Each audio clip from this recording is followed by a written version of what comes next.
కార్మికులకు నష్టాన్ని, కార్పొరేట్కు లాభాలు తెచ్చే మోడీ ప్రభుత్వం తెచ్చిన లేబర్ కోడ్స్ నిర్ణయాన్ని విరమించుకోవాలని ఏటీయూ మండల కన్వీనర్ కుంచే చిన్న డిమాండ్ చేశారు. బ్రిటిష్ కాలం నుంచి ఉన్న కార్మికుల 29 చట్టాలను మోడీ ప్రభుత్వం ఏకీకృతం చేసి కేవలం 4 లేబర్ కోడ్స్గా తీసుకురావడాన్ని వ్యతిరేకిస్తూ పిఠాపురం తహసీల్దార్ కార్యాలయం ఎదుట సిఐటియు ఆధ్వర్యంలో వివిధ కార్మిక సంఘాల నాయకులు ధర్నా చేశారు. ఈ సందర్భంగా ఏఐటియుసి మండల కన్వీనర్ కుంచే చిన్న మాట్లాడారు.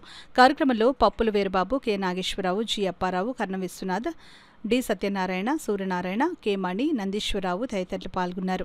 పనిచేసే సమాన పనికి సమాన వేతనం అనేది మాత్రం ఎక్కడా లేదు. ఇది గతంలో ఏంటంటే 29 హక్కు చట్టాలు కూడా బ్రిటిష్ వాళ్ళ పరిపాలనలో సాధించుకున్న ఈ కార్మిక హక్కు చట్టాలు. అయితే బీజేపీ గవర్నమెంట్ అయితే ఎవరికైతే రాష్ట్రంలో ఎన్నికలు జరుగుతాయో ఆ ఎన్నికలు జరిగితే ఆ కార్పొరేట్ సంస్థలు నిధులు ఇస్తారు. అందుకు వాళ్ళకి మేలు జరగాలనే ఉద్దేశంతో ఈ రోజున కార్పొరేట్ వ్యవస్థకేమో 10 గంటలు 12 గంటలు పెంచి ఈ రోజున కార్మికులు చేయాలనే ఒక లేబర్ కోడ్లో తీసుకురావడం జరిగింది. ముఖ్యంగా ఈ రోజున 8 గంటలు పని చేస్తేనే వర్కౌట్ ఒంట్లో ఉన్న శక్తి నశించిపోతుంది. అలాగే నెలకి వారానికి 4 రోజులు 48 గంటలు పనిచేయాలనే లేబర్ కోడ్లు నిర్ణయాన్ని తీసివేయాలని, రద్దు చేయాలని చెప్పేసి తెలియజేస్తున్నాం. ముఖ్యంగా యథావిధిగా 4 లేబర్ కోడ్లు కూడా తీసేసి కార్మిక హక్కు చట్టాలను కొనసాగించాలి. అలాగే ముఖ్యంగా ఈ రోజున 8 గంటల పని విధానం ఏదైతే ఉన్నదో ఆ 8 గంటల పని విధానం అమలు చేయాలి.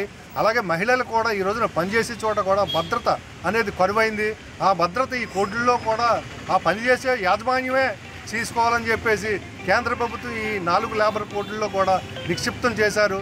కాబట్టి ఇటువంటి నిర్ణయాలని మీరు పార్లమెంట్లో ఆమోదం పెట్టకుండా, ఎవరు కూడా ఆమోదించకుండా మీరు ఏదో ఏకపక్ష నిర్ణయం తీసుకొని ఈ కార్మికుల మీద ఇటువంటి లేబర్ కోడ్లు తీసుకురావడం సిఐటిగా మేము వ్యతిరేకిస్తూ ఉన్నాం. ముఖ్యంగా తక్షణం ఈ యొక్క 4 లేబర్ కోడ్లు తక్షణం రద్దు చేయాలని చెప్పేసి సిఐటిగా డిమాండ్ పెడతాం.